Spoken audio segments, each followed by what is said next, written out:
She just told the truth, that her mom was Ronda Rousey. The police laughed, handcuffed her, and refused to call her. But an hour later, that same Rosie walked into the station. Subscribe and subscribe in the comments where you're watching from.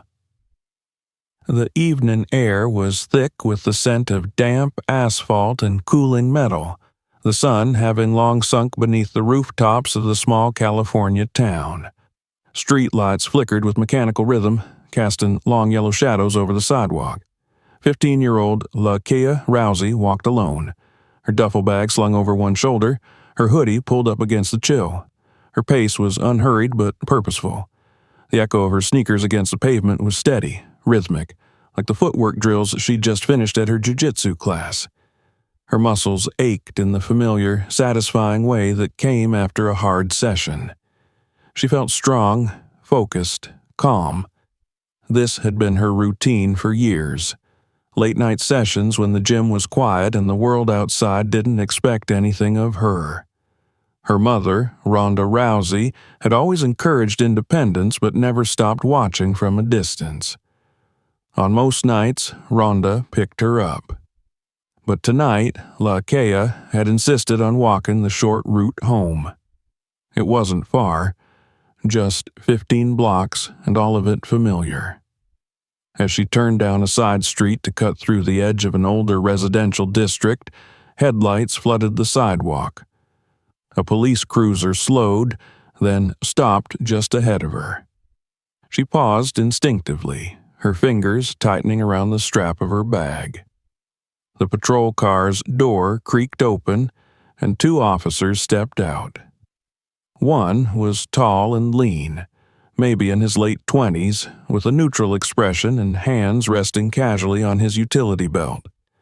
The other was older, stockier, with close-cropped gray hair and a look that Ronda couldn't quite read, but didn't trust.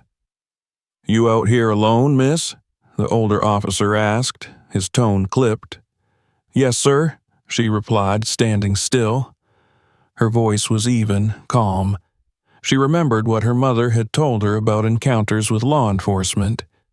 Keep your hands visible, your tone respectful, your movements slow. "Got any ID on you?" the younger one asked, stepping a bit closer. "No, I'm just coming back from training. I didn't bring my wallet," she explained. "My gym's just a few blocks that way. I live over on West Halstead." "And what were you doing at the gym this late?" "Jiu-jitsu class. It ended about 30 minutes ago." The officers exchanged a glance. The older one's mouth twitched upward into a smirk. "There's been a break-in not far from here," he said.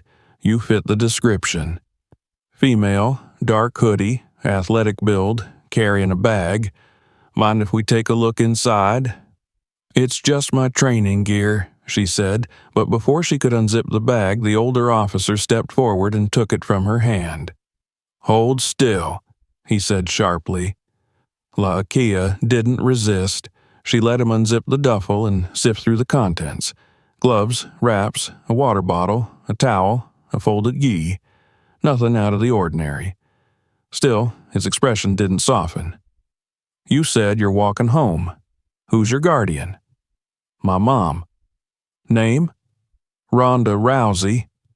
Silence fell. The younger officer raised his eyebrows, but it was the older one who responded first. He let out a laugh, loud and derisive. "Ronda Rousey," he repeated. "You expect us to believe that? It's the truth." "Sure it is," he said, zipping the bag closed again. "You kids will say anything, but making up a celebrity mom, that's desperate. I'm not making it up. You got anything to prove it? Any photos, texts?" "They took my phone at the gym," she said, realizing too late how flimsy that sounded. "It's in my bag." The older officer waved her explanation away. "Enough," he snapped. "Turn around." "What?" "Hands behind your back." Her breath caught. "I didn't do anything." "This is for your safety and ours," he said, already pulling out handcuffs. You're being detained for questioning in connection with a suspected break-in. You can clear it up down at the station." La'Akea stood frozen. Her heart began to pound. She could feel the heat rising to her face. She thought of her mother's voice, steady and sure, telling her to never panic. But she wasn't prepared for this. She wasn't prepared to be treated like a criminal because she was walking home after class. The cuffs were cold and tight on her wrists. The younger officer looked uneasy but didn't intervene. The older one walked her to the back of the patrol car, opened the door, and guided her inside with unnecessary force. As the door slammed shut behind her, La'Akea stared out the window in disbelief. She tried to regulate her breathing, to center herself the way she had been taught on the mat, but nothing had prepared her for the cold silence of the back seat of a police cruiser, or the sting of humiliation pressing into her skin like the steel cuffs around her wrists. The ride to the station was only 10 minutes, but it felt like hours. The older officer kept glancing at her in the rearview mirror, shaking his head and muttering things she couldn't hear. She kept her gaze fixed on the city lights passing by, blinking back the burn in her eyes. Inside the station, the overhead lights were harsh, fluorescent. The booking room smelled of stale coffee and disinfectant. Her bag was taken from her, her name written on a clipboard she wasn't allowed to see. No one asked if she wanted to call her parent. No one asked if she was okay. They sat her down on a metal bench against the wall. A female officer patted her down while the others watched. The older one made a comment about wannabe tough girls and how the city was crawling with punks trying to act famous. La'Akea kept her mouth shut. She wanted to scream. She wanted to cry. But more than anything, she wanted her mother. Not Ronda the fighter. Not Ronda the Olympian or the movie star. She wanted her mother who braided her hair before tournaments, who taught her to throw her first armbar, who told her that strength didn't come from muscle, but from knowing who you are. She thought of that now, sitting on a bench in a room that made her feel small and filthy and wrong. She thought of the trophy on her nightstand, of her mom's laugh, of the breakfast they were supposed to have together tomorrow morning. One of the officers returned and tossed her a juice box like she was 5 years old. Another came in and said they'd found nothing actionable in her bag, but that she was still being held for further questioning. Someone had to verify her story.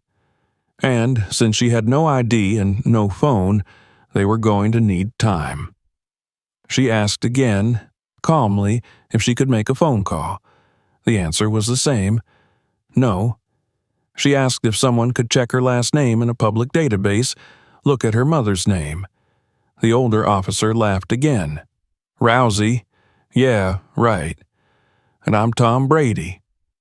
Laughter followed from the other end of the room. La'Akea looked down at her hands. Her knuckles were still red from grappling drills. Her wrists ached from the cuffs. She felt like something had cracked open inside her, a place she didn't know existed, a part of her that believed that if you just followed the rules, if you were honest and respectful and calm, the world would treat you fairly. That part was bleeding now. She closed her eyes and counted her breaths. 1, 2, 3, the way she did before every match, the way her mother taught her. But this wasn't a fight she could win with training. Outside, the sky deepened to black. Inside, the station buzzed with quiet routine. Phones ringing, officers chatting, coffee brewing. No one saw her. No one believed her. No one cared. But she knew something they didn't. She knew her mother. And she knew that Ronda Rousey didn't lose fights. Not in the ring. Not in life. And especially not when it came to her daughter. La'Akea didn't know it yet, but her mother was already on her way. Already driving, eyes locked on the road, fury held in check beneath layers of discipline. The moment Ronda saw that tracker stop at the Twin Oaks Police Department, the countdown began. And for the men in that station, for the arrogance they wore like armor, the clock was ticking. The storm was coming. The metal bench was colder than it looked, and the chill seeped through the thin fabric of Laakea's sweatpants as if to remind her that she was no longer in control. The walls around her were painted in a sterile shade of off-white, chipped in places where chairs had scraped or boots had kicked. The humming of fluorescent lights overhead was constant and faintly maddening. She sat upright, legs together, hands folded tightly in her lap. Her wrists still bore the faint red marks from the handcuffs. No one had offered her a blanket or a place to rest more comfortably. She didn't expect kindness. Not anymore. There was a clock on the wall, just above a corkboard filled with faded notices and procedural charts. It was 5 minutes to 9. She had been here for nearly an hour, maybe more. Time moved differently in places like this. It dragged and swirled, twisting perceptions until a few minutes could feel like days. She was sure her mother had noticed by now. Ronda never ignored a text or a delay, especially not from her. A door opened with a mechanical buzz, and the same 2 officers who had brought her in stepped into the small holding area. The younger one kept his eyes on the floor. The older officer, Detective Rawls, she now knew from the embroidered name on his chest, gave her a thin-lipped smile that didn't reach his eyes. "Still here," he said with theatrical surprise, as though she had somehow chosen to remain detained. "Guess Ronda Rousey's driver got lost." She said nothing. Her gaze dropped to the scuffed tips of her sneakers. Every instinct told her to speak, to defend herself, to demand a call, a lawyer, a shred of recognition. But her mother had taught her that silence, too, could be a weapon. There was power in patience. There was strength in refusing to feed those who thrived on your fear. "You know," Rawls continued, pacing slowly in front of her, "it's not unusual for kids to lie, especially kids who don't have anyone. Makes them feel less alone, less pathetic." Laakea lifted her head. "I have someone." His smile widened. "Sure you do." He turned to his partner. "Write up the form for youth services. She's not cooperating, no verifiable guardian, no ID, no call log. We'll hold her for the night. Maybe someone from social can figure out what to do with her in the morning." "I'm not a runaway," she said, louder now. "No," Rawls agreed. "You're a trespasser." "I wasn't." Inside a commercial property, after hours, no permission, no alibi. That's trespassing. He leaned against the opposite wall, folding his arms. "You want to play smart, kid, but this isn't a playground. This is a station. And here, your story doesn't mean much without facts to back it up." The younger officer hesitated at the threshold of the room. "Sir, should we maybe?" Rawls cut him off with a glance. "Handle the form." Once the door shut behind them, silence settled over the room like a curtain. Laakea's body was tense, her breathing shallow. She fought the urge to cry, not from fear, but from the sheer weight of disbelief pressing down on her chest. She wasn't naive. She knew the world could be cruel, but she hadn't expected to be swallowed by it so suddenly, so impersonally. She hadn't expected to be rendered invisible in a matter of minutes. She looked across the room at her gym bag, now sitting on a metal table under a flickering light. Inside it was the gift she had bought earlier, a small, custom-made keychain shaped like a pair of boxing gloves, engraved with the words, "To my champ." It had cost her 2 weeks of saved allowance, and she had planned to surprise her mother with it in the morning. Ronda would have smiled, maybe even cried a little. Now, it sat in an evidence bag labeled suspicious item, and she was considered a liar for even mentioning her name. Another hour passed. No one returned. The air grew heavier, and Lakia began to feel the creeping edges of fatigue. She hadn't eaten since late afternoon. Her water bottle had been taken away with the bag, and no one had offered a replacement. Her body, trained to endure, was beginning to falter. She shifted her weight and rested her head against the wall behind her, eyes fluttering closed for seconds at a time, only to snap open at every footstep in the corridor. When the door finally opened again, it wasn't Rawls. A new officer entered, tall, broad-shouldered, with a clipboard in hand. His badge read, Officer Matthews. He gave her a glance, not unkind but wary, and sat across from her at the table. Name? He asked, as though it hadn't already been taken 3 times. Lakia Rousey. Spell that? She did. He jotted it down. Date of birth? She answered, her voice steady. Do you know your social security number? She nodded. He wrote that, too. Any medications? Allergies? No.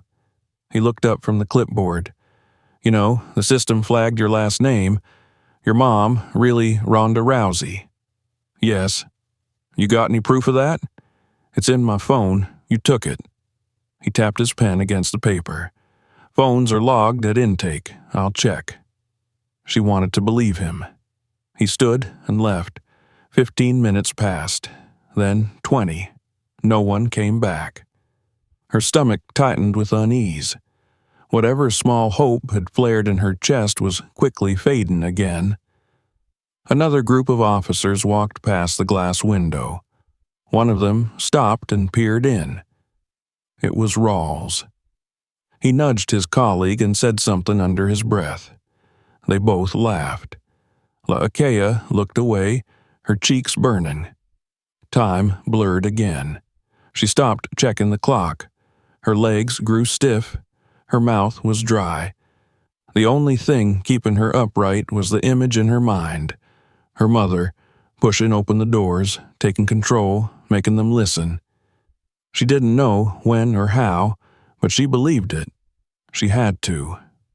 At some point, she fell into a light, restless sleep, curled on her side against the cold bench. Her dreams were fractured, echoes of matches and voices, flashes of her mother's face, stern and calm, telling her to breathe. She woke with a start when the door opened again. This time, the room filled with harsh, overhead light and louder voices. A female officer barked instructions. Lakia was told to stand, to hold out her arms. They took another set of photos. Fingerprints again. More paperwork. She asked again for a phone call. Your phone's locked, the woman snapped, and there's no emergency contact listed in the system. I should be allowed to call. You'll get your call when your processing's done. But I'm a minor, and you're being processed for trespassing and false identification. Sit. Lakia sat. Her hands trembled. Her heart beat so fast she thought it might leap out of her chest. This wasn't supposed to happen. This wasn't how justice worked. She hadn't done anything wrong. Another officer wheeled in a small cart with prepackaged food trays. One was set in front of her, cold meatloaf, dry mashed potatoes, a roll. She picked at it, but hunger had left her. Everything tasted like metal. By the time midnight neared, her mind had gone numb. The fear had dulled into something heavier, something deeper. Not terror, but disillusionment. A knowledge that the truth wasn't enough, that respect and honesty could be met with suspicion and mockery. That her name, her truth, had been reduced to a punchline. She sat in silence, staring at the floor as the hours crept by. No news, no call, no proof, just the cold and the weight. But something had changed. The men in that station didn't know it yet. Outside, on the street beyond the heavy doors, tires screeched against the pavement.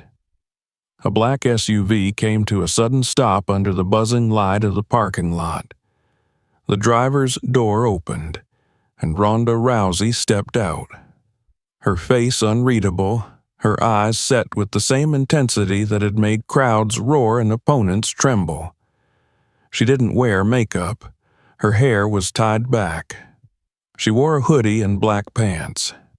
But her presence filled the air like the crackle before a storm. She didn't run. She didn't need to. She walked. And the system that had laughed at her daughter's name had no idea that judgment was already on its way. The twin doors of the Twin Oaks Police Department stood under buzzing floodlights, casting a cold glow on the cracked pavement below. As the black SUV's engine cooled in the night air, Ronda Rousey stepped forward without pause. Her breath was calm, her gait steady, but the set of her jaw betrayed the storm brewing inside.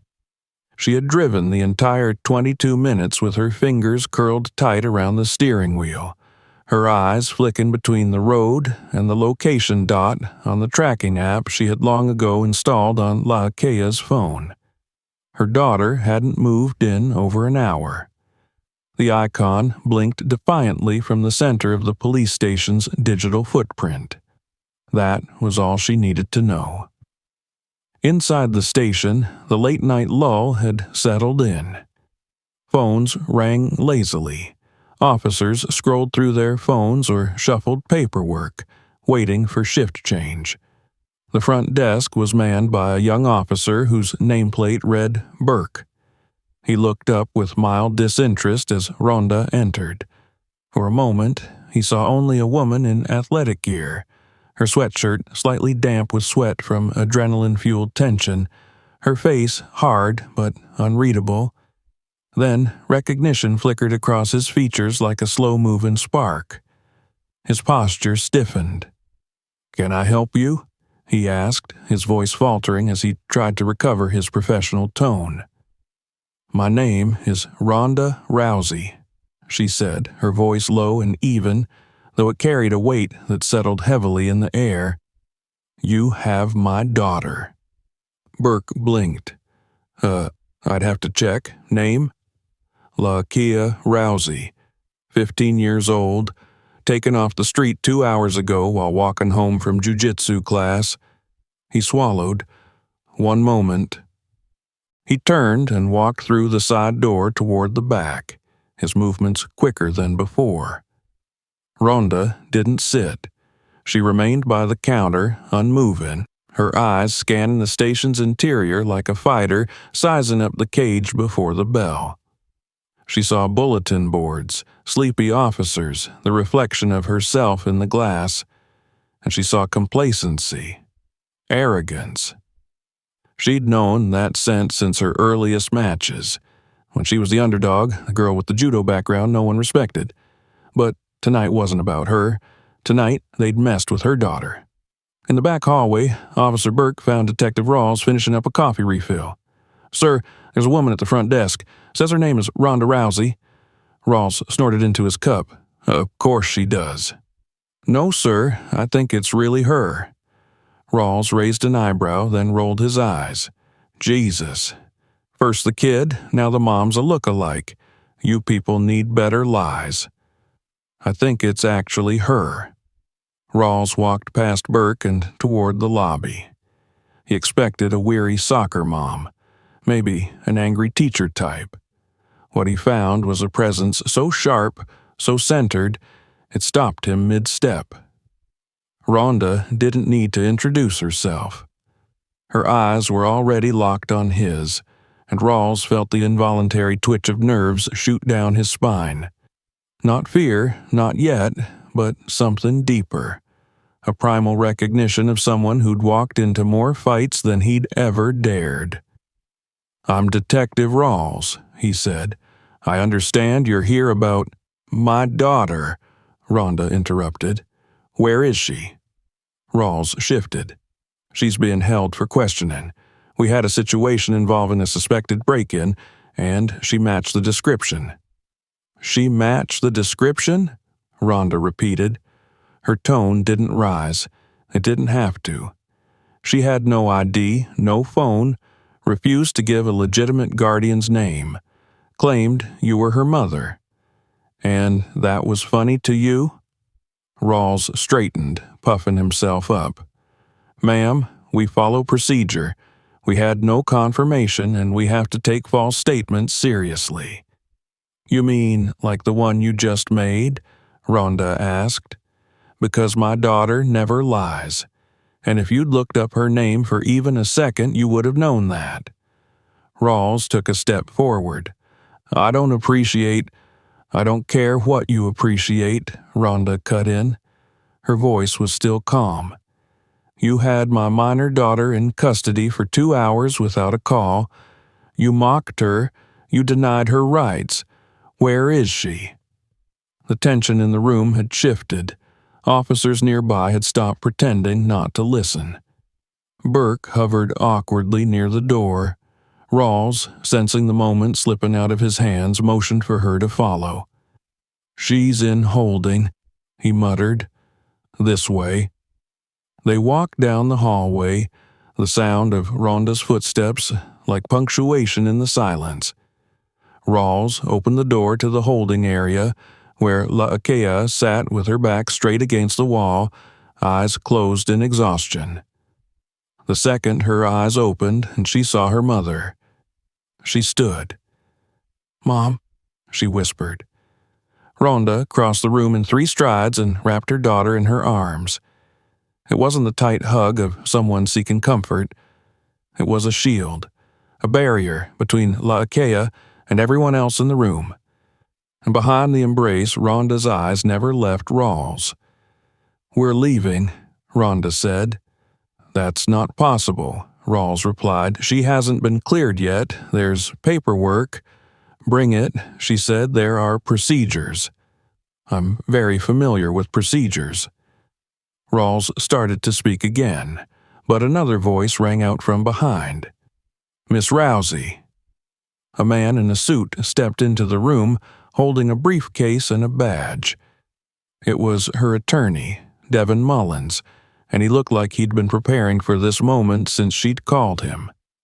"We're invoking immediate release under guardian retrieval, Statute 173C. Given the minor's age, absence of formal charges, and the failure to contact a legal guardian within 2 hours of detention, the department is in violation of 3 separate state and municipal protocols." Rawls looked between Rhonda and Mullins. "She had no ID.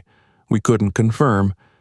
And yet you detained her, questioned her, and denied access to a phone," Mullins replied, "all of which was recorded." He placed a phone on the desk and tapped the screen.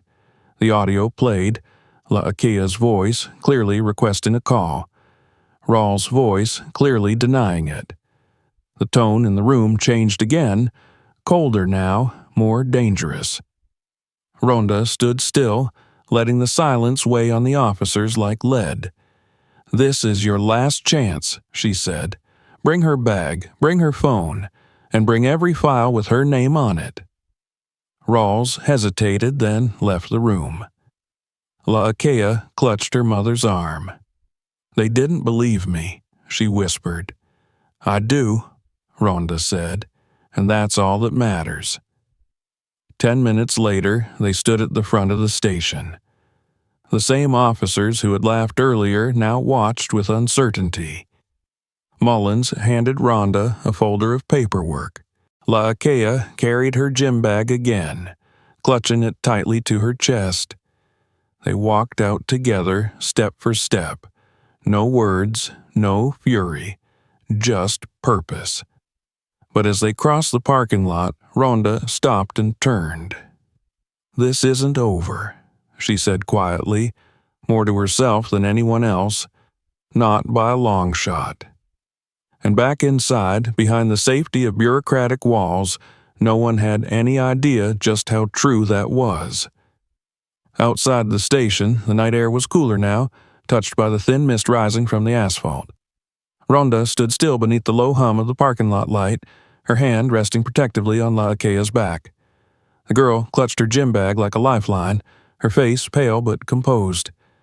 They had just crossed the threshold of the building that had turned her name into a joke and her identity into a suspect line item on a report. But Ronda knew the damage went deeper than paper. It was in the eyes of her daughter, where pride had been dimmed, where trust had taken a wound. Ronda didn't speak. She didn't need to. The sound of her boots against concrete said enough as they turned back toward the entrance. This wasn't the end. It wasn't even a pause. It was an intermission before reckoning. And the moment she stepped back inside the building, carrying her daughter's fear with her, the tone of the entire night changed. At the desk, Officer Burke froze in place as Ronda approached. Laakea remained just outside the door with the attorney, who was already preparing legal notices. Burke opened his mouth, but Ronda's gaze cut through the air like a blade. She moved past him without a word, her focus locked on the hallway ahead. She knew exactly where she was going now. As she passed the same corridor she had walked through only moments ago, a door opened ahead. The younger officer who had been with Rawls stepped out, holding a tablet. His eyes met hers for a breath too long, and in that moment he seemed to shrink under the weight of what he saw. He moved aside quickly, not saying a word. At the end of the corridor stood Rawls, hunched over a desk, barking something into a landline. When he turned and saw her, the blood drained slightly from his face. He dropped the phone mid-sentence and took a single step back, almost involuntarily. "I thought you were done here," he said, trying for control but finding only bravado. "I was," Ronda said evenly. "But then I remembered I don't walk away from fights until they're finished." "This isn't a fight," Rawls scoffed, though his voice betrayed tension. "You made it one," she replied. There was a pause. Tense, still, the kind that made the hairs on the back of a neck rise before thunder struck. Rawls's hand twitched near his belt, not toward a weapon, but as if uncertain whether he should brace or shield. Ronda stepped into the room, her shoulders relaxed, her stance casual. But any fighter could see it, the way her feet were placed, the way her breathing slowed. She wasn't preparing to argue. She was readying herself for something more honest, something pure. An older officer with a clipboard tried to intercept her near the corner, raising a hand as if to stop her. He managed half a syllable before Ronda shifted. It was subtle, nothing aggressive, just a pivot of her weight. But it was enough. He stopped cold, backing off, eyes wide. Rawls made the mistake of stepping forward. "Ma'am, I need you to calm down and leave the premises. If you don't comply, I'll—" Ronda didn't let him finish. It was fast. So fast the room didn't catch up until the sound of his body hitting the filing cabinet rang out like the end of a round. Her left hand had intercepted his wrist mid-motion, redirected his arm effortlessly, and pushed his weight into imbalance. A second later, she turned him with controlled precision and placed him firmly, not violently but firmly, against the cold metal. Not a punch. Not a strike. A statement.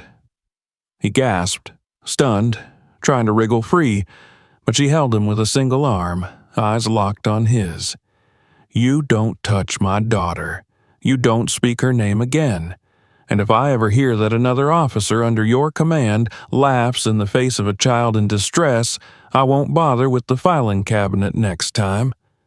Rawls didn't speak. He couldn't. His ego struggled to recover breath that his body had lost. Around them, the silence was thick. No one moved. The young officer who had first seen Ronda in the lobby stood at the doorway now, completely still, his mouth slightly open. Ronda stepped back and released Rawls, who stumbled slightly, adjusting his uniform. She didn't wait for him to respond. "You thought her name was a punchline," she said quietly, "but that name is why the cameras are on their way." It was true. Outside, journalists were already gathering. Her PR manager had made 3 calls on the way over, and now every outlet with a local feed was en route. This was no longer a local issue. It was a national one. Rawls straightened and opened his mouth again, this time angling for damage control. "Let's not escalate this." "You did that the moment you dismissed her truth," Ronda replied. "You made this personal, so now it's public." The station's captain entered the room seconds later, his expression unreadable. He was older, white-haired, and wore the fatigue of a man who had seen his share of broken systems. But as he assessed the scene, the scattered papers, the stunned officers, Rawls still catching his breath, he didn't raise his voice. He simply looked at Ronda and said, "Let's talk in my office." She nodded once, following him with the same steady presence that had carried her through octagons and Olympic finals. In the captain's office, the air was quieter. The walls were lined with certificates and old photographs. On the desk sat a half-empty cup of coffee and a report labeled "Juvenile Incident. Subject, Ronda Rousey." The captain sat behind his desk and looked at her for a long moment. "I saw the footage," he said, "from the intake room, the way they treated her." Ronda remained silent. "It was unacceptable," he continued, "and I'll be reviewing the personnel involved." "Start with Rawls," she said. "Then review your policy. Then review your hiring standards. Then look me in the eye and tell me how many other girls like mine didn't have someone come for them." He leaned back in his chair, exhaling slowly. "I'm not trying to fight with you, Miss Rousey." "You already are," she said. "The minute your department treated a black teenage girl like a criminal for walking home in a hoodie." The captain looked down. Then he nodded. "I'll cooperate fully with your lawyer." "You'll do more than that," she said. "You'll apologize, publicly, and you'll promise that every officer here gets re-educated on the rights of minors, on racial bias, on what it means to serve, not just police. Serve." "Are you threatening litigation?" "No," she replied. "I'm promising it." The captain ran a hand down his face and said nothing more. Outside, the press had begun to set up. The PR manager met Ronda as she stepped back through the lobby, whispered updates in her ear. Ronda didn't acknowledge them. Her focus was on Ronda, who stood near the exit, watching everything. Their eyes met, and for the first time in hours, Ronda allowed herself a small, brave smile. When they stepped out into the night, the flashes started. Reporters called her name. Microphones extended. Ronda didn't stop for them. She held her daughter's hand and walked forward, past the shouting, the lights, the storm of attention. This wasn't about spectacle. It was about setting a precedent. They reached the car, and as Ronda opened the door for her daughter, Ronda paused. "They were so sure I was lying," she said. "They're going to be just as sure they were wrong," Ronda answered. She got in beside her, and the door closed with the soft finality of a bell. The engine started, and they pulled away from the station, the crowd already shrinking in the rear view. But inside that building, beneath the thin skin of law and order, something had cracked. And Ronda knew. Cracks let the light in, and she was far from done. The house was still when they returned, cloaked in the quiet that followed aftershock. Ronda turned the key slowly in the lock, as if bracing for something to leap out from the shadows. but there was only stillness and the soft, familiar scent of lavender from the diffuser in the hallway. The same scent Laakea had filled the house with last weekend when she'd tried to give the living room a spa vibe and ended up spilling half the oil on the floor. Now, stepping over the threshold, her daughter said nothing. She moved like someone walking through memory instead of reality, her gym bag gripped tightly in her hands. Ronda let her go ahead and followed silently, locking the door behind them. The click of the deadbolt echoed louder than expected. Neither reached for the light switch. The moon outside cast a silver haze across the wooden floor and bathed the photographs on the wall in pale light. Most were from tournaments. Ronda holding Laakea after her first win in a local judo match. Laakea at age 9 with her arm raised by a referee, mouth open in an amazed smile. There was one picture of the two of them camping in the mountains, bundled in matching flannel. It had always been a home filled with strength and silence and resilience. Laakea didn't go to her room. She dropped her bag by the couch and sat slowly, like her body had forgotten how to bend without permission. Her shoulders were slumped, her hands in her lap. Ronda sat beside her but didn't speak. She waited, as she always had, knowing the words would come when they were ready. For several minutes they sat in the dark, the only sound the occasional car humming down the street outside. Then Laakea took a deep breath. "I didn't cry," she said. Ronda didn't turn her head. "I know.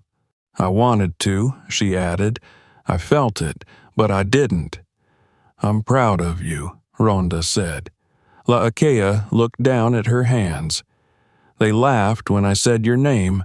One of them said I made it up, like I was pretending." Ronda's jaw tensed, but her voice remained calm. "That's because your truth scares people who don't understand it." It wasn't just disbelief. It was like it offended them that someone like me could even imagine being your daughter. The air thickened between them. Ronda turned to face her fully now, one arm resting on the back of the couch. Her gaze was steady and fierce. "They weren't laughing at you. They were laughing to protect themselves, because acknowledging you meant acknowledging what they don't want to believe is possible. That power doesn't look like them anymore." Laakea didn't answer right away. She pressed her fingers against her temples. "I tried everything. I told them where I lived. I gave them your name. I offered to show them pictures. They didn't care. They didn't want to believe you," Ronda said. "It's easier for them to paint you as a problem than to see you as a person." "Then why did you teach me to speak up, if it doesn't matter?" Ronda reached forward and gently turned her daughter's face toward hers. "Because it matters to you. Because it's who you are. And that's what they'll never take from you, no matter how hard they try." There was a long pause before Laakea's shoulders shook slightly. Ronda pulled her into a hug, and this time, it wasn't about protection or resistance. It was about release. The girl buried her face into her mother's shoulder and exhaled the weight she'd carried since the moment those cuffs clicked around her wrists. Ronda held her tightly, stroking the back of her head. "You're safe now, and I promise you, this won't be buried. Not like everything else." "What do you mean?" Ronda let go and stood, walking to the hallway cabinet. She returned with a manila folder thick with documents. She placed it on the coffee table and flipped it open. "Your case isn't the first. Not in that precinct. Not even this year." Laakea leaned forward, her eyes scanning the printed reports. Names, dates, notations, pages and pages of formal complaints, most of which ended with phrases like "no evidence found" or "lack of sufficient grounds to proceed." "I've been tracking it for months," Ronda said. "I was waiting for the right moment to take it public, to expose the pattern. But this," her voice hardened. "They gave me the perfect case." Lakea looked up. "Me?" "You were the final straw," Ronda said. "You didn't just survive what they did, you proved it." Lakea sat back slowly, digesting the magnitude of what her mother was saying. She hadn't just been a victim of a mistake. She had become a symbol of something deeper, something systemically broken. It was overwhelming and frightening, but not paralyzing. Not anymore. "What do we do now?" "We fight," Ronda said, "but not with fists, with facts, with witnesses, with media, with lawyers who know how to shake the walls of institutions until they crumble." "And me?" "You do what you've always done. You stand tall, you walk into every room with your head high, and when they ask who you are, you tell them." Laakea nodded, her fingers resting on the edge of the folder. The weight in her chest hadn't lifted completely, but it was no longer pressing down. Now it hovered just above her, like armor waiting to be worn. Later that night, Ronda called the team, her attorney, her manager, a retired civil rights investigator she had met years ago. She laid out the plan like a general preparing a campaign. They would hold a press conference in 48 hours. They would release the footage, the transcripts, the background files, and they would demand accountability, not only for Laakea, but for the many names in the folder. Laakea listened from the hallway, watching her mother work with the kind of discipline that had won her world titles. It wasn't the fury she had expected. It was strategy, precision, control. And in that, she saw the lesson she had never fully understood until now. Strength wasn't about striking first. It was about knowing exactly when to strike and never missing. The next morning, sunlight broke across the city in soft gold. The world looked the same, but everything had shifted. The precinct hadn't issued a statement yet, but leaks had already begun. Whispers of misconduct, allegations of systemic bias. The name Ronda Rousey had started to circulate on social media. Ronda's name gave it gravity. Her silence thus far gave it mystery. They watched the news in quiet. A blurry cell phone video had surfaced from outside the station. Ronda's entrance, her unflinching walk through a sea of officers. A commentator called it the calm fury of a mother who knows the law and the cost of silence. Laakea turned to her mother and asked, "Did you know this would happen?" "No," Ronda said, "but I was ready for it." Laakea paused. "I think I am now, too." Ronda smiled. "Then they should be worried." Together they rose. The phone was already buzzing, emails pouring in, requests for interviews, demands for comment. But Ronda didn't answer them yet. She looked at her daughter, the center of the storm, now steadier than ever, and nodded once. The fight had only just begun, but they would go into it together as mother and daughter, champions of a different kind of arena. And this time, the world was watching.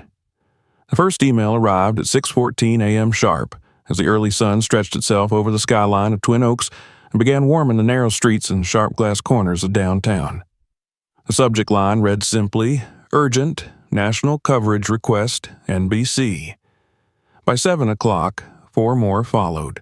CBS, The Washington Post, ESPN, and a call from CNN that went directly to voicemail but was promptly followed by a detailed text. The requests were nearly identical.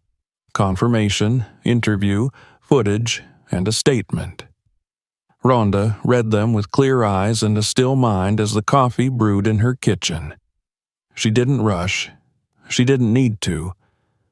In the living room, Laakea sat cross-legged on the floor, reviewing a printout of the statement her mother's attorney had prepared. It was carefully worded, specific but firm, devoid of inflammatory language yet impossible to misread. The accusation was direct: the unlawful detainment of a minor, denial of due process, emotional abuse during custody, and racial profiling. The evidence, Ronda knew, was indisputable. It wasn't just about what they had done to her daughter, it was about what they had done to dozens of others. She had the files, she had the names, she had the receipts. All that had been missing was a name they couldn't ignore. Now they had it. By the time Ronda and La Akia arrived at the press conference that afternoon, a crowd had already formed. Not just reporters, but students, parents, activists, neighbors. Some held signs with La Akia's name. Others carried photos of loved ones who had been harassed or arrested by the same precinct. The sidewalk in front of the City Hall building pulsed with energy. Anger, solidarity, hope. Police in neon vests stood at the perimeter, watching. No one stepped forward to interfere. The mood wasn't hostile, but it buzzed like static before a storm. The small podium had been set on the City Hall steps, flanked by American flags and the seal of Twin Oaks etched in brass behind it. Ronda stepped up first. She wore a black blazer, dark jeans, and no makeup. Her hair was tied back in a no-nonsense knot. She didn't speak right away. She scanned the crowd slowly, letting silence draw the tension like an archer with a bowstring. Then she began. "My name is Ronda Rousey," she said, "and I am the mother of La Akia Rousey. No titles, no background, no celebrity, just that. She is 15 years old. She is an honors student. She is a martial artist. And 2 nights ago she was arrested for walking home in a hoodie." A ripple moved through the crowd, a wave of disbelieving murmurs. The press leaned forward. They didn't ask her name. They didn't call her guardian. They didn't allow her to make a phone call. When she told the truth, they mocked her. When she showed courage, they punished her. And when I walked into that station, they laughed until they realized who she really was. She paused. The crowd was dead quiet now. This is not about me. It's not even just about my daughter. This is about what happens when a system sees brown skin and calls it danger, when they see confidence and call it arrogance, when they see the truth and call it a lie. She motioned to the lawyer, who stepped forward and placed a thick binder on the podium. This is not a one-time incident. In this binder are 17 complaints of unlawful detainment, improper conduct, and racial profiling by the same department in the last 3 years. 17. Most of them were dismissed without review. Until now. The crowd exhaled, long, heavy, furious. "I'm here to say, we see you, we hear you, and we're not going away." When she stepped back, she did not smile. She didn't pose for cameras. She stood next to her daughter as La Akia took the podium. The girl's hands trembled slightly as she unfolded her note, but her voice was steady. Her eyes met the crowd directly. She didn't flinch. "I didn't ask to become a symbol," she said. "I just wanted to go home. I told them who I was. I told them the truth, and they laughed. But now the world knows that the truth isn't what scares them. It's that people might start listening to it."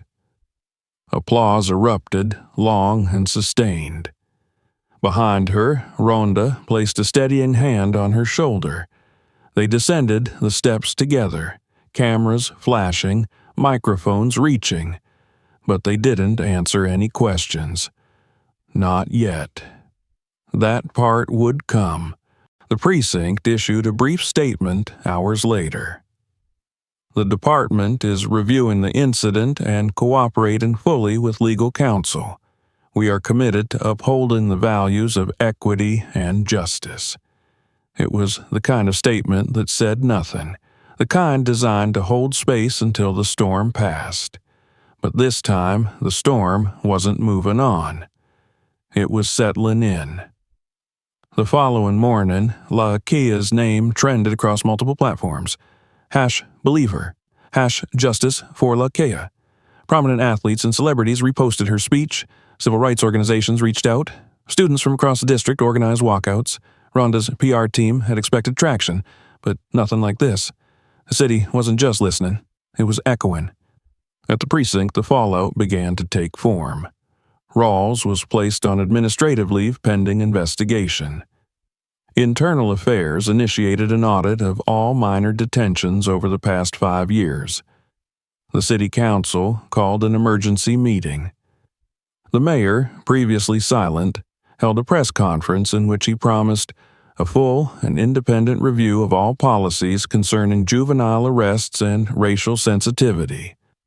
But Ronda didn't slow down. She and her legal team submitted a formal civil rights complaint to the state attorney general's office. They began holding open forums with other families. Stories poured in. Teens held for loitering because they waited at bus stops too long. Boys stopped for riding bikes after dark. A girl whose backpack was searched for no reason other than being near a park after hours.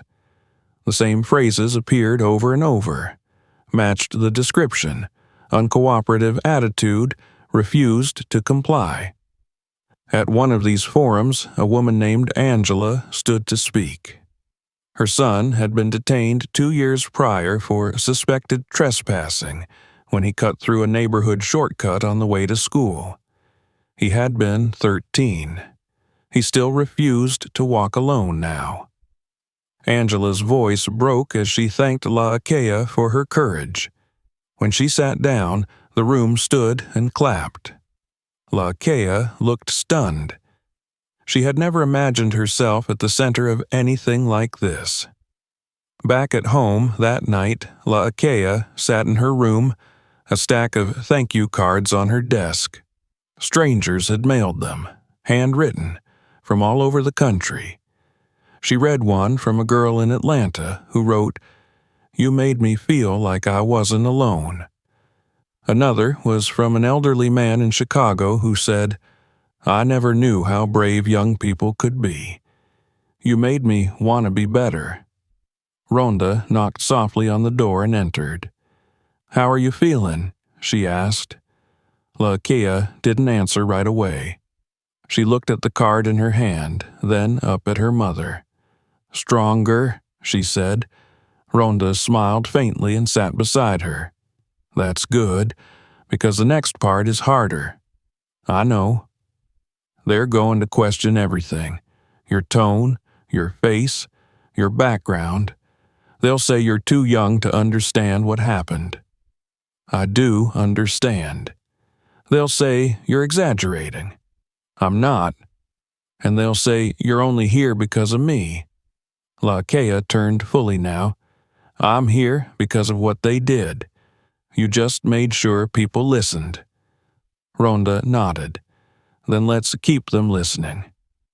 By the end of the week, a class action lawsuit was filed against the Twin Oaks Police Department on behalf of 6 families. Ronda backed it personally.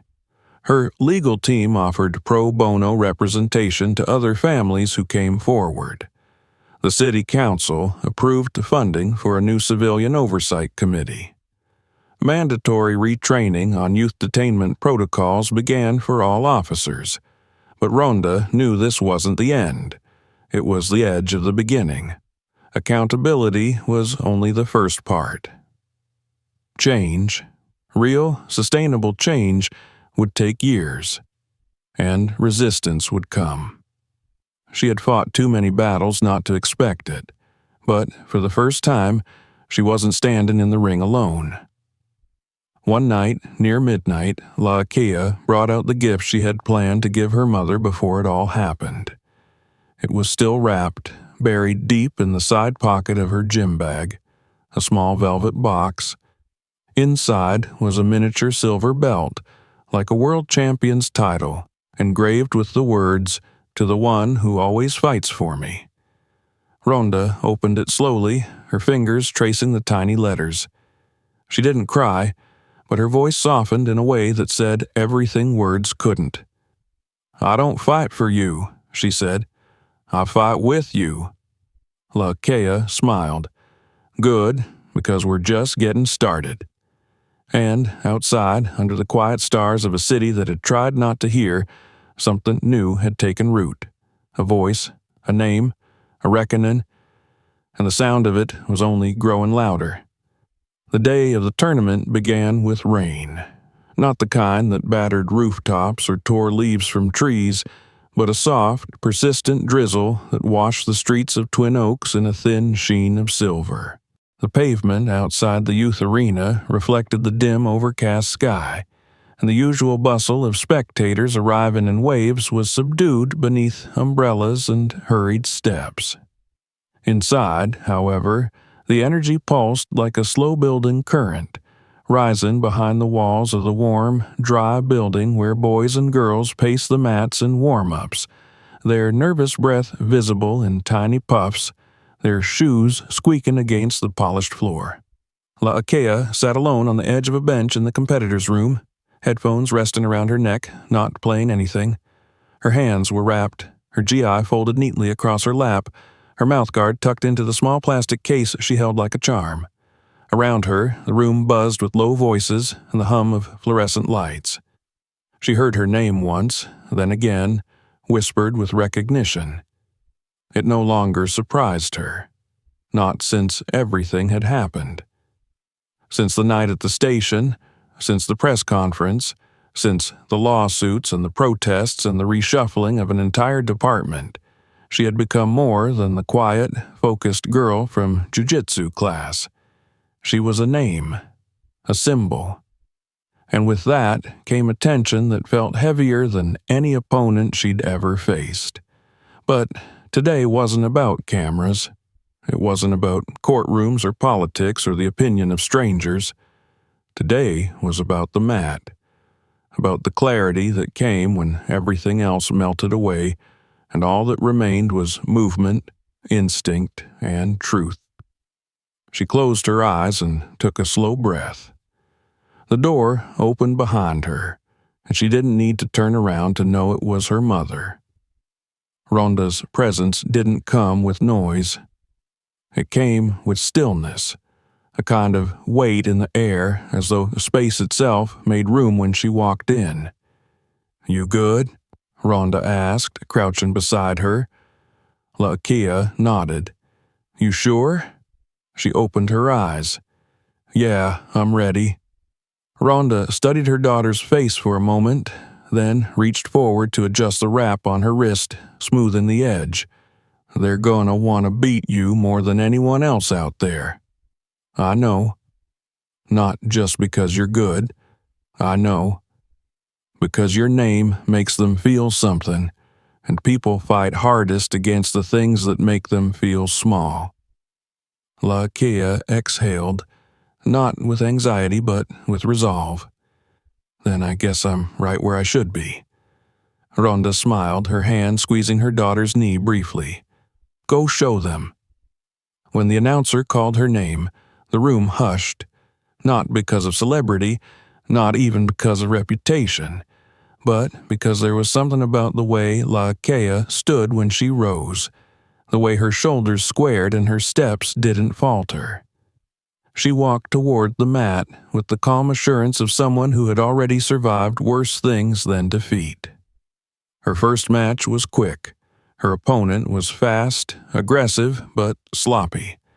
Laakea stayed patient, defensive, letting the girl burn through energy before slipping behind for a clean takedown and a control that held until time was called. The referee raised her hand. She nodded once and returned to the sideline without flair. By the third round, the murmurs had returned. Spectators began to crowd the edge of the stands. Coaches whispered to each other, "That's her, the girl from the news, the one who stood next to her mom like she owned the damn world." Lakia didn't hear them. Her world narrowed to the mat, to the grip of the jaw, to the pressure and rhythm of each breath. She moved like water, fluid, quiet, always circling. In the semifinal, she faced a girl from out of state, taller and clearly more experienced. The match was a war of inches.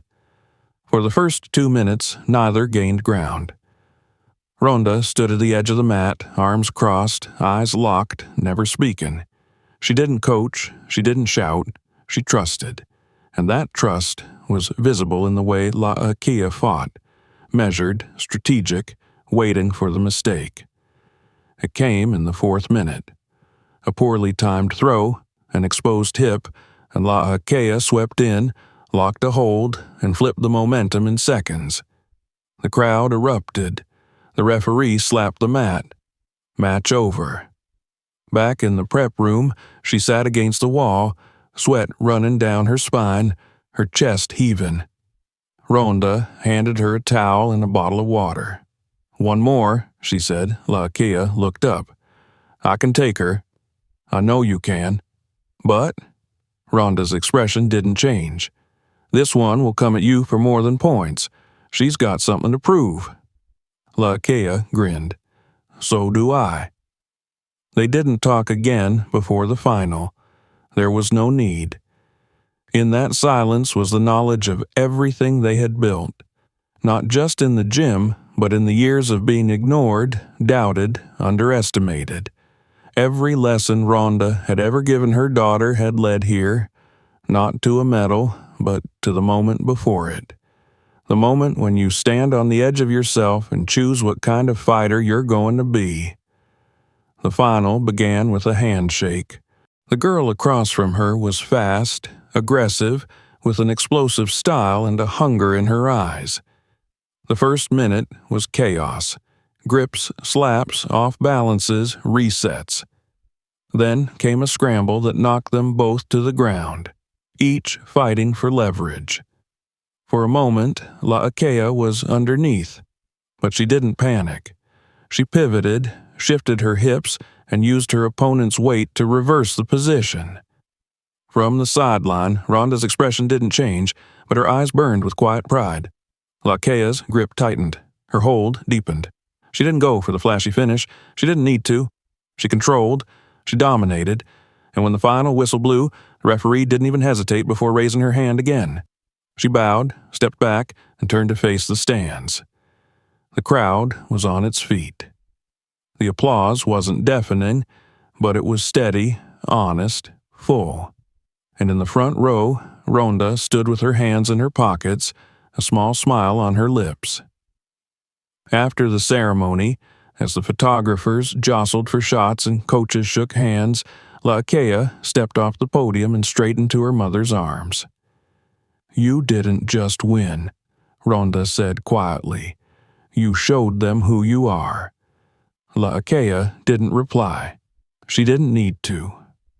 Later that night, back home, they sat on the porch beneath a sky finally cleared of clouds. The medal rested on the table between them, gleaming in the moonlight. It wasn't gold. It wasn't even first place. But it was earned. "I think I finally understand what you meant," Lakia said softly. "About what?" "About strength. About how it's not just fighting." Ronda tilted her head, waiting. "It's standing your ground when no one believes you. It's walking back onto the mat when the whole world's watching and still doing things your way." Ronda reached forward and took her daughter's hand. "You're not my shadow, Lakia," she said. "You're my proof." They sat in silence, the quiet hum of the city beyond them, the long road ahead still unwritten. But in that moment, they didn't need to look forward. They had already changed the world just by standing still. If this story moved you, don't forget to subscribe for more. Watch the next video to see what happens next, and check out our other stories that matter. Share this video with someone who needs to hear it.